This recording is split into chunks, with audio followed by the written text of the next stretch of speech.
En montant cette vidéo, je me suis demandé quel était son thème, puisque là, ça fait une dizaine de jours que je suis dans la Nièvre et je m'en vais tout à l'heure, je retourne à Paris, dans mon petit studio. Et puis j'ai filmé pas mal de balades que j'ai effectuées pendant mon séjour. Je les ai montées sur mon ordinateur et puis vraiment, j'ai pas vu de thème qui se dégageait, j'ai pas eu d'idée en particulier. Alors c'est pas que j'ai pas d'idée, hein, je veux dire, j'ai abordé beaucoup de sujets, ça m'a fait beaucoup de bien d'aller retrouver ma mère pour une dizaine de jours dans la Nièvre. On a beaucoup discuté, on a refait le monde.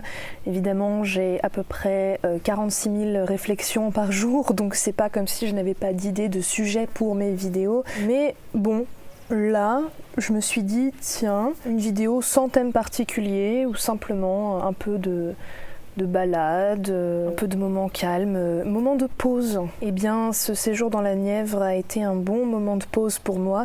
J'ai continué à travailler, j'ai pas rien fait de mes journées, mais ça m'a fait une pause plutôt environnementale, je dirais, c'est-à-dire de ce qui m'entoure. C'est sûr que la Nièvre fait partie de cette fameuse diagonale du vide, comme on dit. C'est un département très peu peuplé, c'est très calme. Très calme. En contraste avec Paris, c'est sûr que c'est quelque chose, donc ça m'a fait beaucoup de bien. Donc je me suis dit, cette vidéo n'aura pas de thème particulier, si ce n'est, comme la vidéo précédente, la Nièvre. C'est tout. Un moment de pause. Je vous laisse regarder ça.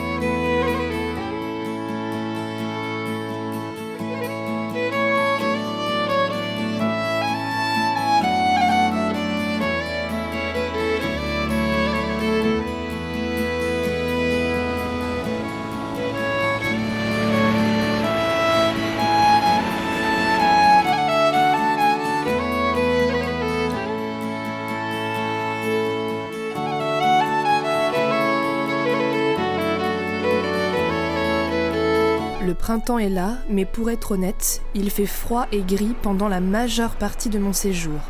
Mais je suis tout de même allée me promener quotidiennement, que ce soit au bord du canal du Nivernais ou dans la campagne environnante. Et puis, quand la météo n'est pas très bonne, on peut toujours faire un peu de cuisine. Je fais jamais de vidéo de recettes, mais là je me suis dit pourquoi pas. En plus je me lance dans un truc un petit peu au pif, puisque je vais avoir comme seule unité de mesure ce verre doseur. Il n'y a pas de balance de cuisine, il n'y a même pas vraiment de moule à gâteau qui me paraît adapté à ce que je vais faire, mais bon, c'est ça aussi la cuisine, c'est de l'improvisation. Donc c'est pas un gâteau vegan parce que en fait ma mère a acheté cette faisselle, 0% de matière grasse, elle avait pas vu et en fait elle aime pas. Donc du coup elle savait pas quoi en faire. Donc je me suis dit que je pourrais faire un gâteau à la faisselle. Alors certes, je suis vegan, donc normalement je mange pas de produits laitiers, mais je suis aussi contre le gaspillage alimentaire. Donc cette faisselle est là, elle a été achetée, il y en a de manière conséquente, et ben autant la transformer en gâteau. Je vais tester sous vos yeux ébahis une recette de gâteau à la faisselle et avec une poire dedans. C'est parti.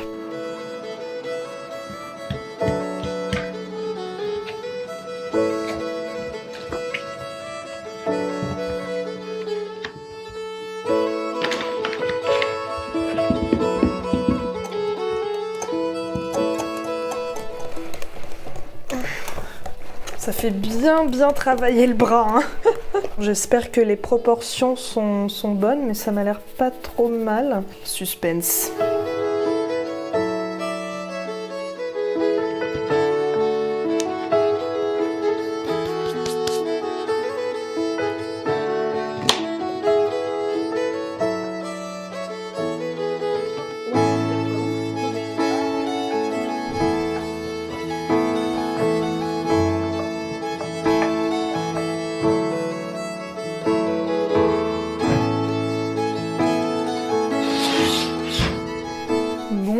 je sais pas du tout ce que ça va donner, donc surprise à la sortie du four. La pâtisserie c'est de la chimie, donc j'espère que je me suis pas trop foirée sur les proportions.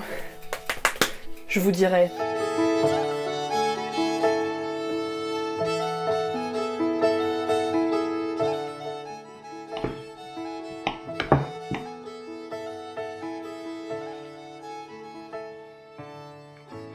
On est le lendemain matin et je me suis pris un bon bout de gâteau et il est tout à fait bon. Je parle pas souvent cuisine sur ma chaîne puisque c'est pas la thématique de ma chaîne justement, mais quand même je voulais vous dire que il m'arrive, quand j'ai un four à disposition, puisque je n'ai pas de four chez moi, d'essayer des recettes de gâteaux complètement véganes. Donc là, le gâteau que j'ai cuisiné là n'était pas vegan puisqu'il y avait de la faisselle dedans. Vegan, ça veut dire vraiment 0 produits animaux. Donc dans un gâteau vegan, il n'y a pas d'œufs, il n'y a pas de beurre, il n'y a pas de lait. Et il y a plein d'alternatives, il y a plein de recettes de gâteaux vegan qui existent. Sachant que la pâtisserie, c'est un art un peu complexe puisque c'est de la chimie, donc tout dépend de la cuisson, des ingrédients que tu mets, des proportions, parfois même de la façon dont tu mélanges la pâte. Donc c'est assez compliqué. Et du coup, pas mal de gâteaux véganes que j'ai testés, au goût, ils étaient tout à fait bons. Mais par contre, dans la texture, il y avait dans la mâche un peu du gâteau, ça colle un petit peu en fin de bouche, un peu sur le palais comme ça.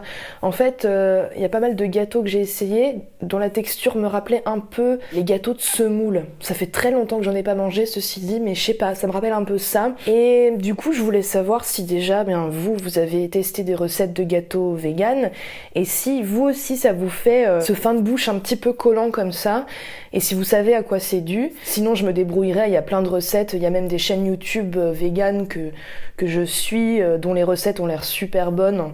Je vais indiquer quelques chaînes que je connais ici d'ailleurs, mais je peux rarement les tester puisqu'encore une fois je n'ai pas de four chez moi. Mais si jamais vous avez déjà essayé de la pâtisserie vegan et que vous aussi ça vous arrive ce genre de texture ou que vous savez à quoi c'est dû, n'hésitez pas à m'en faire part en commentaire, on ne sait jamais. Mais bon, le gâteau est très bon, c'est juste un tout petit truc de texture à la fin.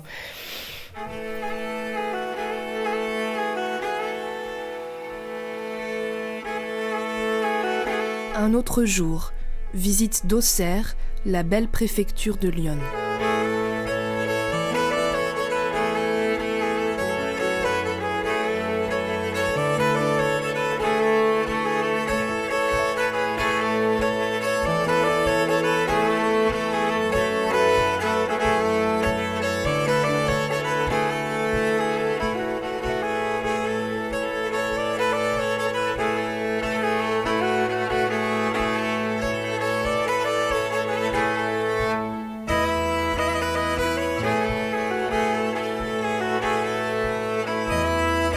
Autre jour encore, balade dans les environs du petit village de Cervon, dans le parc naturel régional du Morvan. Il s'agit d'un circuit de petite randonnée d'environ 3 à 4 heures de marche.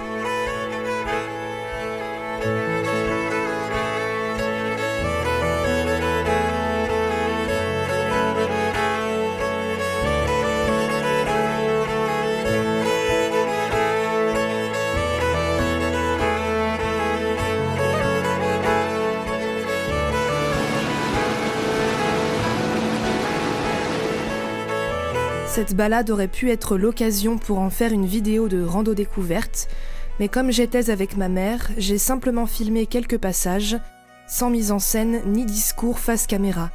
Une formule qui change un peu de mes vidéos habituelles, mais qui me plaît aussi.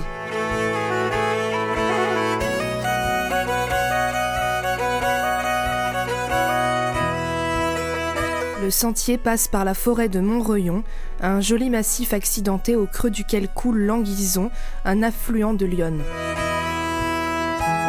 À part ma mère et moi, il n'y a personne dans ces bois. Globalement, lors de mes balades dans la Nièvre, je croise très peu de monde.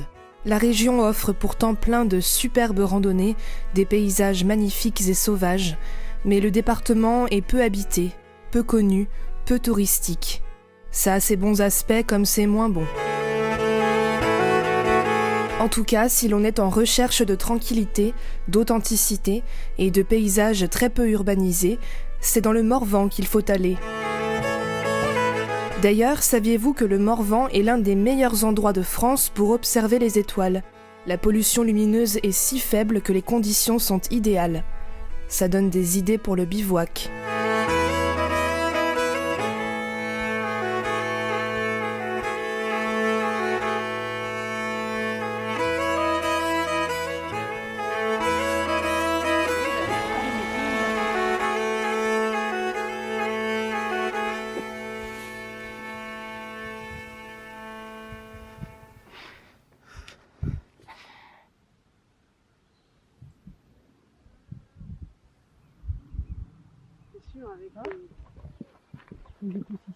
Dernier jour, quelques images en vrac, pour terminer. Je croyais que t'allais dire devant cette jolie rivière. Non.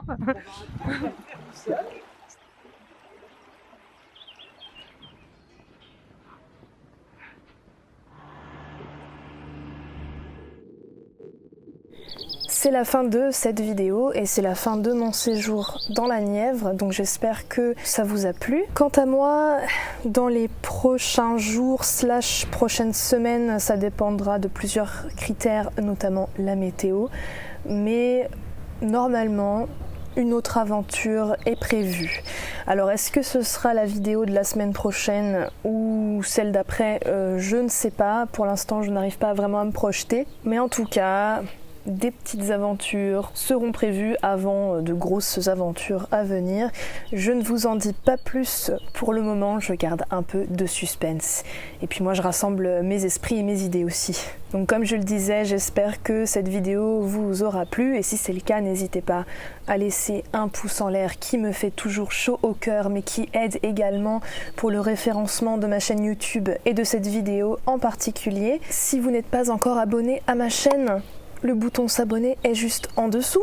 Vous n'avez qu'à cliquer, c'est gratuit, c'est facile, n'hésitez pas. Et puis je suis également sur les réseaux sociaux, Facebook et Instagram surtout. J'ai également un serveur Discord si jamais vous souhaitez me rejoindre et rejoindre toutes les personnes déjà présentes sur le serveur. Et puis j'ai également une page Patreon, où vous pouvez me soutenir financièrement pour le contenu que je produis gratuitement sur internet si vous le souhaitez et si vous le pouvez. Tout est dans la barre d'infos et je remercie déjà celles et ceux qui me soutiennent chaque mois, ça me fait chaud au cœur. J'en ai terminé avec mon discours de fin de vidéo. J'espère que vous allez bien, que vous vous portez bien et dites-moi si vous avez des aventures à venir, des projets, des envies, ça m'intéresse. Et quant à moi, je vous dis à lundi prochain pour une autre vidéo. Ciao!